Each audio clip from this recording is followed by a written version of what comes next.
الدولي، اللقاء الأول في الدور ربع النهائي الذي يجمع الشقيقين المنتخب السوري بالمنتخب المغربي.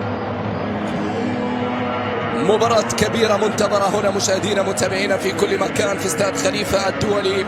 قائمة البدلاء الكل في انتظار السورية في دمشق، في حلب، في حمص، في حماة، في اللاذقية، في طنجة. الترقب والانتظار والمتابعة كبيرة، والكرة الأولى لمصلحة القائد في هذه المواجهة لنسور قاسيون قوية. الكرة من الجهة اليمنى ترسل عرضية، ولكن الكرة بعد ذلك بطل الشان مع المنتخب المغربي السيد طارق سكتيوي المغربي من امام ليبيا بركلات الترجيح. طبعا يومها كان المنتخب من الجهة اليمنى في انطلاقة، في محاولة، في هجمة سورية خطيرة داخل المنطقة. العرضية تأتي، ولكن أيضا تغطية ممتازة من جانب سفيان بوفتيني. هذا هو أيضا بطل بطولة كأس أوروبا تحت 19 سنة في العام الماضي مع منتخبي لاروك. ينفذ الكرة الثابتة، عرضية خطيرة داخل المنطقة عبر قنوات بي ان سبورت إن شاء الله في الأيام. لمسة طويلة عالية للأمام، تغطية موجودة من جانب سفيان، يقترب من تجاوز المليون مشجع في البطولة. كرة فيها تسعس، كرة مرت تحولت إلى تأتي من خارج منطقة الجزاء. كانت عندما هذه لقطة هنا من الجهة اليمنى في انطلاقة، في محاولة، في هجمة سورية خطيرة داخل المنطقة. العرضية تأتي من جانب سفيان بوفتيني. هذا هو مدافع نادي الوصل الإماراتي إلى خارج ملعب المباراة، إلى ضربة زاوية أمم أوروبا للناشئين. كرة إلى خارج الملعب في البطولة مستمرة. حكاية نسور القائد في هذه الليلة. ينفذ الكرة الثابتة، عرضية خطيرة داخل المنطقة، ولدت نفسها في أعلى الشاشة. كرة إلى تماس مواجهتين. يتقدم الآن، هذا هو زحزوح في وسط ملعب المباراة، ثم بعد ذلك تغيير عبر قنوات بي ان سبورت إن شاء الله في الأيام. لمسة طويلة عالية للأمام، تغطية موجودة من جانب سفيان، يقترب من تجاوز المليون مشجع في البطولة. كرة فيها تسعس، كرة مرت تحولت إلى تأتي من خارج منطقة الجزاء. كانت عند بوجود ركلة جزاء على سعدان. نسمع ما هو القرار، اسمعنا. لا توجد ركلة جزاء، تدخل عادي، تدخل طبيعي. أسود الأطلس سجلوا هدف أول. نعم، ينطلق من اليمين، يحاول فيها بولكسوت عرضية لكنها تبعد، تتخلص من جهة اليمين. كريم البركاوي مشاها، بولكسوت انطلق فيها، عدى، ولكن الكرة مرت تحول. إنه بولكسوت الآن بكرة عرضية. هذا كريم، هذا كريم في انتظار الضربة. الزارو باتجاه كريم. الله الله الله يا كريم. بركاوي أراد أن يسجل الهدف الأجمل في البطولة، أراد أن يسجل الهدف الأجمل في البطولة بهذه الطريقة. يا سلام يا سلام يا كريم، لكن سبب اتجاه وليد الزارو. تغطية موجودة من أمامه، ثم زحزوح يتقدم فيها بولكسوت بلمسة من اليمين. هنا الاختراق، هنا الكرة العرضية على طول التغطية من جانب الدفاع، والكرة تعدي إلى خارج الملعب. ركنية، ضربة ركنية تلعب سريعة ممتازة من اليسار، خطيرة للنسور قريبة، ولكن الدفاع يتدخل بشكل ممتاز. انه زحزوح، زحزوح على طول الى خارج الملعب. حولان عرضية خطيرة بالراس. الله، مرت في منتهى الخطورة. الكرة الماضية خطيرة جدا، اعتماد على الكرات الثابتة. ثم كرة بعد ذلك فيها مرور جميل، فيها عرضية من اليسار المساوي. العرضية للأسود، الضربة قادمة الآن لمصلحة أسود الأطلس. هذه قريبة، زحزوح. الله الله على هذا المرور. يزح محاولة قائمة هنا من اليسار، عرضية خطيرة بالراس. الزحزوح، كرة واصلة هنا من اليمين، عرضية خطيرة بالراس، مرت ثم عادت. بولكسوت عرضية ما زالت. زوح، كرة واصلة هنا من اليمين، عرضية. هل هي في المرمى؟ هل تصول؟ هذه كرة عرضية خطيرة بالراس، مرت، لم تأتي الراسية، لم تأتي الراسية. يا الله، كانت عن طريق وليد الكارتي، كانت قريبة الكرة الماضية. شوف الهروب من الرقابة ثم الضربة، ولكنها مرت.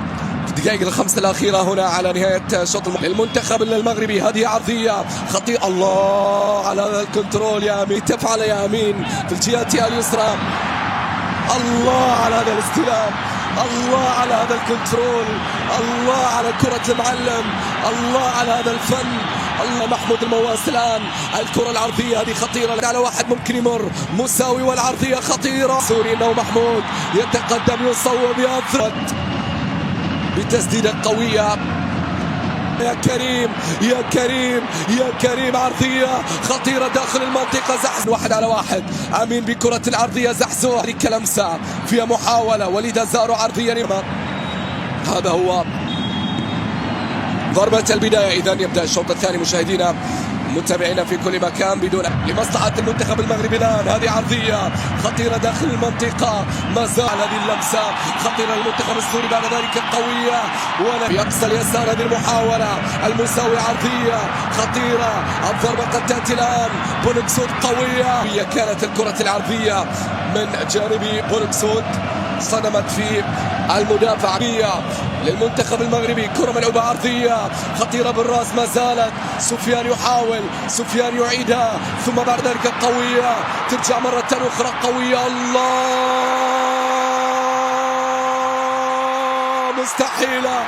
مستحيلة يا مغرب مستحيلة للأسود. ضاعت الكرة الماضية قوية كانت ولكن المدافع ثم الحارس وسوريا تواصل الصمود وسوريا تواصل الصمود هنا من خلال هذه المواجهة. الكرة ترجع مرة أخرى ما زالت في نص الملعب واصلة باتجاه محمود المواس. هل يأتي الحل الآن يا أسامة عرضية لكن مشاها طنان قوية الله على الكرة وصلت على مرتين باتجاه إلياس هداية. شوف استلام الطولة قائمة بولكسود والعرضية عرضية خطيرة ممتاز من اليسار ما زالت العرضية تأتي بالراس مرت إلى خارج 30 هدف فيها عرضية خطيرة إلى منطقة الجزاء ما زالت وليداتها اليمنى. كرة ملعوبة عرضية إلى المنطقة هذه قريبة فيها محاولة وكرة جميلة الله يا أسامة طنان كاد أن يسجل لولا العملاق لولا إلياس لولا هذا التصدي.